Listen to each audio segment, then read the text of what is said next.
We are back with the Embodied Love Lounge. Aaron Michael here. Dr. Saida. And we are going to be talking about a topic that not many people speak about, interestingly enough. And that is the acronym CUMD, otherwise known as... CUMD.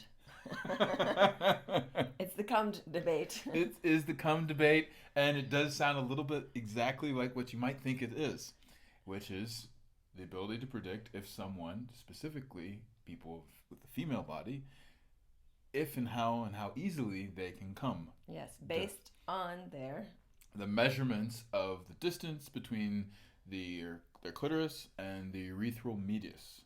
Okay, what is the urethral medius? Well, doesn't everyone know what the urethral medius is? No, they don't.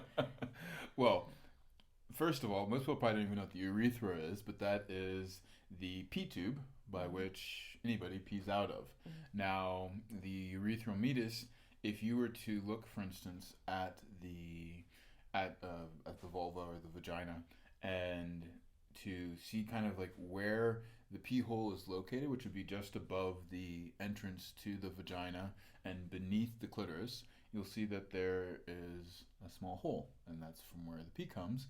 And then if you were to go kind of just around that pee hole, like a 10-cent diameter. Yeah, I mean, I guess it would be maybe.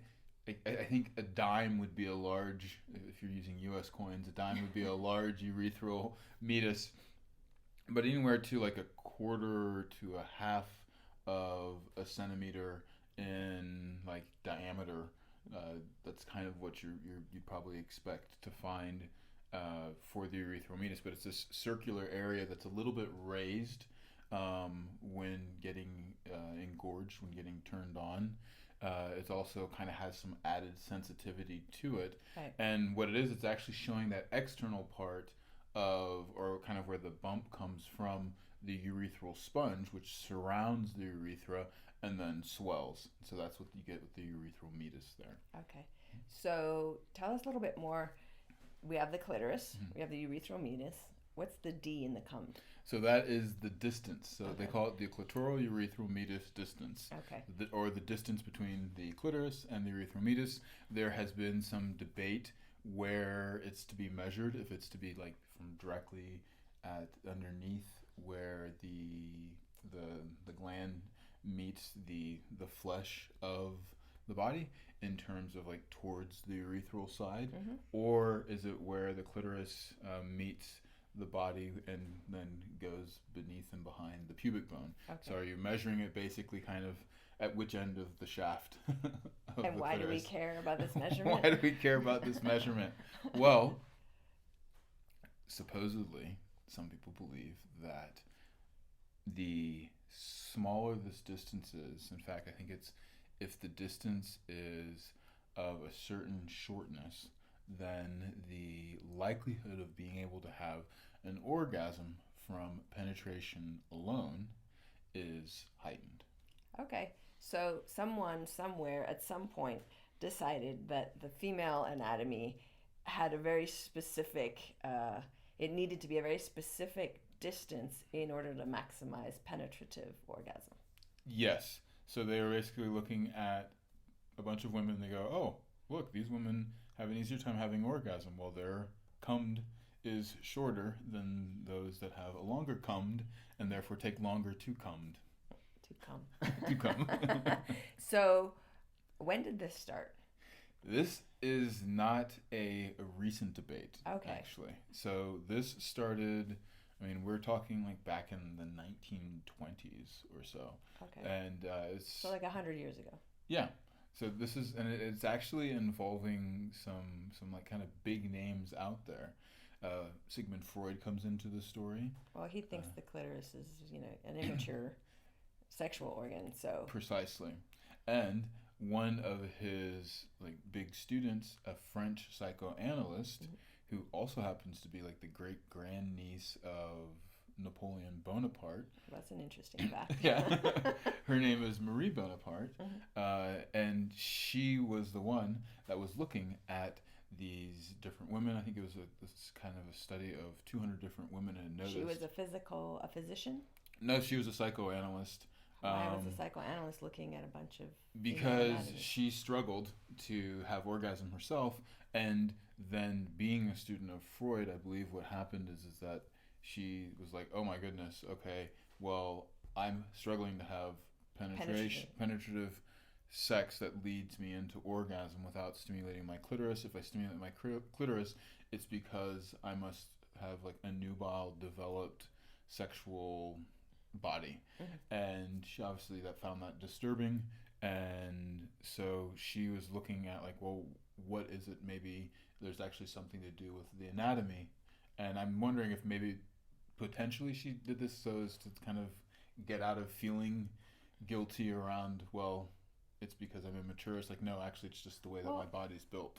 It's a really important point in that unfortunately we tend to orient to kind of the leading idea of the day.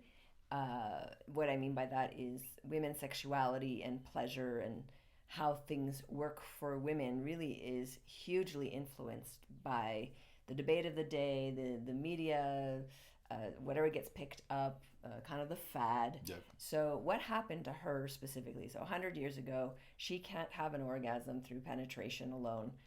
So she starts to look at like how was it a physician that just did examinations and she came across the research, or she was just like, can I have 200 volunteers and can we have a look? Like, I'm not actually sure. I can take a look and find some of the details of it really quickly. I think it would be good to just see. I know it was like around like 200 women that they had observed, and interestingly enough, she was so convinced of it that she kind of put her money where her mouth is. I don't know if that's the best analogy to use for this, but she actually went through doing a surgery to reduce that distance. Ow. Like physically altering her body to be able to have these type of orgasms, and did it twice, and it failed both times. I'm sure it would have failed both times. So not sound like a good surgery. So here we go.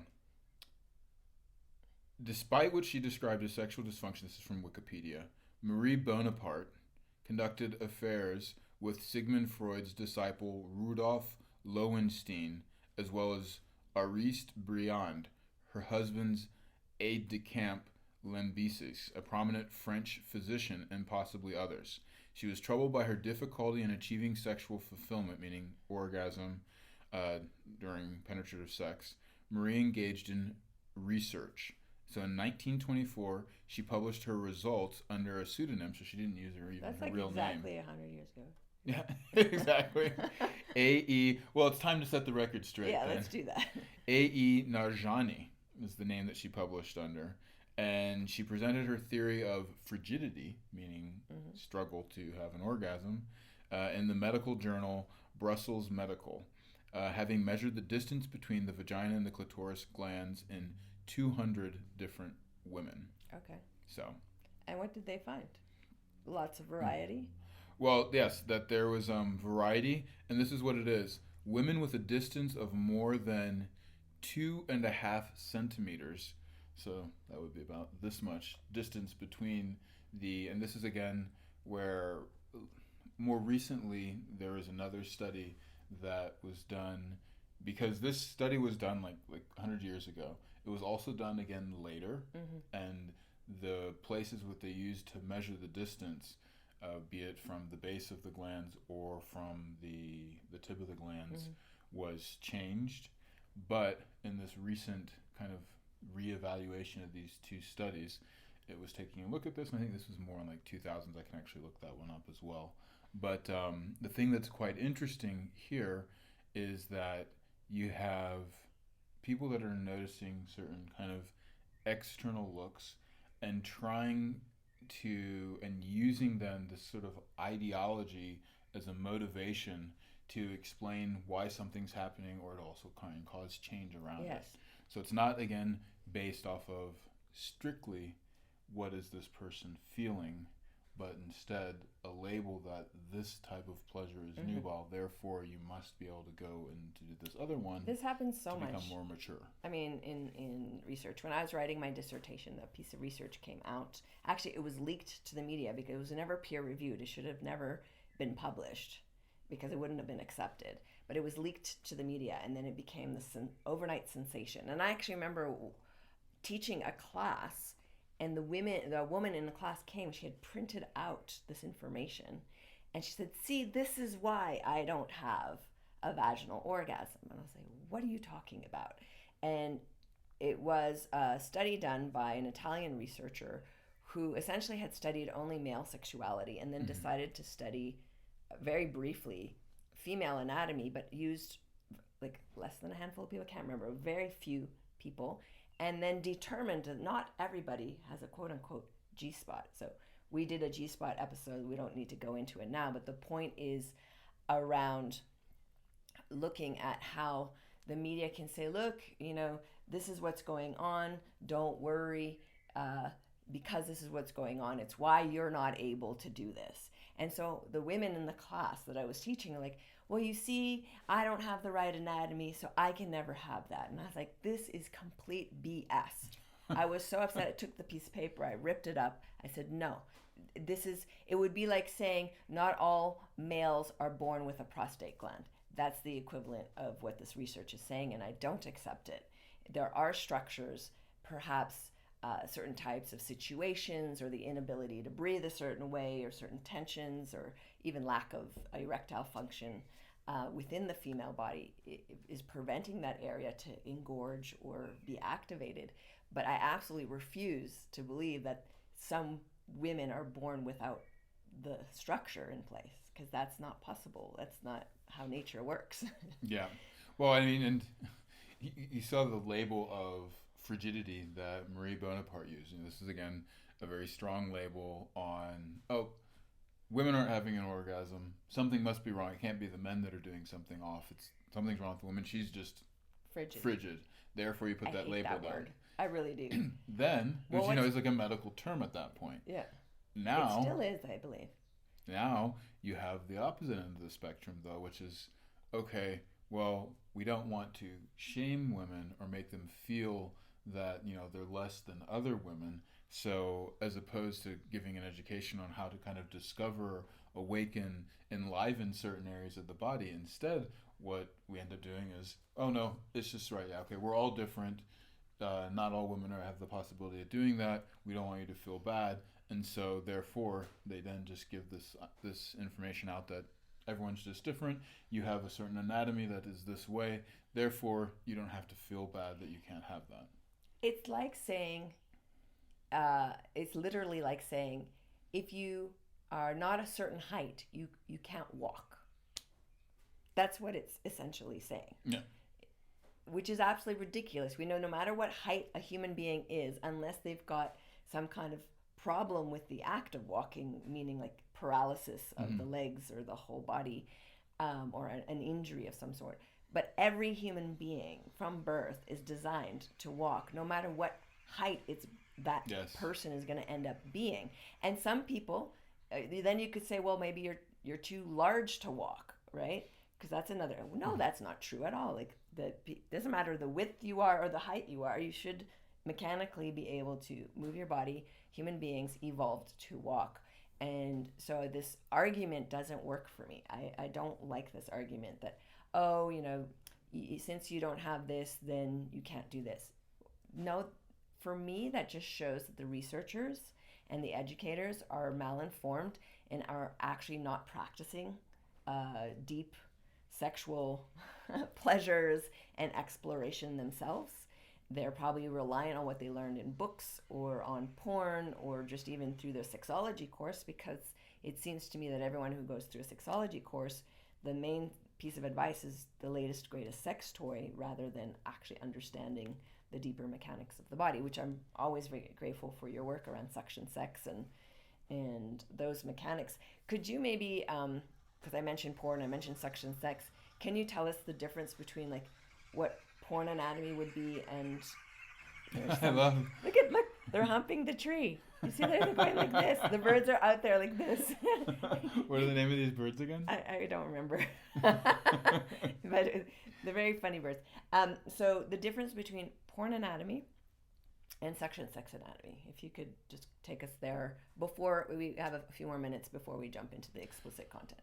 Well, and this I think gets down to the basis of what we're saying here. Mm-hmm. If we're looking at it from just a kind of pure researcher's lens of, oh, well, if we take a look at this distance here and that distance here, then this has that and that has that. So therefore, there's a correlation, and because there's a correlation, we're almost going to look at it now that it's like, well, if you have this here as the cause, then that must be the effect of it. Well, the problem is, and I think this is something that's quite important, is that understanding anatomy as just these dissected or bisected parts of the body and not seeing how they work together as a unit is a very big difference between what I'm calling friction sex, this kind of past understanding of how we look at sex, where you're looking for different points and spots and places to touch and different little structures to stimulate. Whereas with suction sex, you start to look at everything holistically and seeing that, oh, wait, this isn't just the clitoris, this isn't just the urethra, this isn't just the vagina, but there's actually like a CUV complex, that all of these anatomical structures, which we also did on as well. And the CUV complex is the clitoral-urethral vaginal complex. But in addition to that, I would also add in the cervix, which is part of the womb. I would bring in the heart, I would bring in the lungs, I would bring in the hips and the whole body, because it's about bringing blood flow to this entire anatomical system of pleasure, which then brings me to my second difference here in understanding anatomy and the issue around CUMD or CUMD as being the strict predictor of, you know, a person being able to label themselves as anorgasmic or not, or frigid or not, is that if we think of anatomy as just like a map on a 2D dimensional plane, there's no movement there. Everything's just static. Flat. Now, well, it's also flat, but it's also static, meaning it doesn't move. That's also when you dissect a cadaver, it's also not moving. Exactly. There's no blood it's flow. Dead. There's nothing going on. Nothing's engorged. You can't actually really understand function through a dead body. Yes. And so understanding that there, just with the land, there's changes to the seasons, and with time, how the grass grows, the color of it, you know, the height of the trees, like all kinds of things are constantly changing. It's quite dynamic, and a map can help you navigate it somewhat. But if all you have as an understanding of the land is a map and not the land itself, then you really are missing out a lot. So the way that with suction sex, understanding that the quote-unquote vaginal vulva map of the entire system of pleasure is actually moving and is dynamic, moving in the sense that as you breathe, it's literally changing positions. This is the thing I think that's the most exciting. I think we should go into this more into the explicit part of the podcast. But the thing that really excited me about your work, and also when we were doing the medical protocol and we were trying to anatomically demonstrate what was going on, it was clear that no one ever anywhere has shown how the anatomy, the genital anatomy, the interior genital anatomy of the female body actually has a huge amount of movement. And that's something I think is really missing and needs to be explored more. So I don't know if you have another final thought for this one last piece here that I think is so absolutely important is that, and this is why I think this is important here, is that we have all of these ideas of what our bodies are supposed to look like from the outside, whether it's to measure can we have this orgasm, or if it's just purely aesthetics. And a lot of people, we'll get into more of this in the second part, are doing surgeries, changing themselves to either try and look correct or to try and create more sensation. But a lot of times they overrun their natural systems of arousal that would actually take them where they wanted to go and beyond what they thought was actually possible. And that, I think, is the last piece that we'll mention for this in terms of anatomy with friction sex and anatomy with suction sex, is the experience of one's body. Whereas you're trying to kind of like force or cause things to happen for like this very fleeting orgasm. I think Nicole Proust defines it as 8 to 12 contractions that happen slightly less than a second apart, and over time get like the time between each contraction becomes more latent, meaning that there's more space between it until it subsides. And that's kind of like the pinnacle feeling that you can maybe get if you are looking at like how to have an orgasm via friction sex and how to experience one's anatomy. That's like the pinnacle of it. Whereas, and the reality that a lot of people have is that it's either painful or that they have numbness, and these are situations that you're just kind of dealt with life, either situationally or chronically from the day you were born, and there's nothing that can be done to change that. Whereas with suction sex, we know that you can actually resensitize, you can learn different types of mechanics, and that will create different belief structures, different ways of defining the kind of places and varieties and kind of orgasms that you can have. And it just really opens you up to exploration and sensation as opposed to like definition and labeling. Yes. So again, what we're really trying to bring here is how can we start to be guided by our experience and the sensation of our anatomy to teach us truth, as opposed to only relying on some external source to tell us how it is. It doesn't mean we don't listen to the external source, but it's giving us a suggestion of the direction we want to go, and then we test it out in our bodies. Yes. I think it's time to switch. All right. To join us for the complete and explicit version of this podcast, just simply upgrade your membership and you'll get instant access.